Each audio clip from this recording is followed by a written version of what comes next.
पुरतम करा. हा आले पोलीस इन्स्पेक्टर आले चुलकुल पांडे बिन पगारीन फुलं अधिकारी दंगल पेटले का चालले घरी डायरेक्ट बापा. शांतता असल्यावर देवटे साहेबांच्या आणि दंगल असल्यावर डायरेक्ट घरी पळून जायचं. पहिला हवालदार होतो कालच बायकोचा मार खाऊन डायरेक्ट इन्स्पेक्टर झालो डायरेक्ट प्रमोशन वाढलं. काल पेणारे लोक सोडून दिलेत माळकरी पकडलेत काय पेत नाही मग म्हणजे देशासाठी देश प्यायला पाहिजे आणि गावासाठी गावठी प्यायला पाहिजे. कभी खुशी कभी गम आणि कभी देश कभी रम.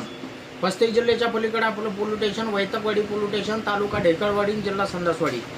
मोबाईल नंबर आपला 9617 कुठं पण उतरा. रजिस्टर नंबर आहे 9860 2 बोकडे आणि 1 पाट. कधी पण बॅटरी काढून नाही तर मोबाईल फोडून फोन लावायचा. बा. आता शिक्षण पण लय झालेलं आमचं 15 वर्ष बालवाडी गुरुजन आपासून आपण 5 डायरेक्ट हवालदार. अरे बा. आता आजो सासऱ्याचं लग्न आहे या वर्षी लग्न आणि पुढच्या वर्षी साखरपुडा आहे. मुंबईला लग्न दिल्लीला बारात पाणी प्यायला उडी टाकायचे डायरेक्ट भंडारदऱ्यात यावं लागतं मग. जेवायला पण लय भारी केलं निरमा घालून पोळ्यात कालवून चपात्या अरे बा. डायरेक्ट. कधी यायचं मग? 32 तारखेला लग्न आहे ह्या वर्षी लग्न पुढच्या वर्षी साखरपुडा आहे. बाबा धन्यवाद.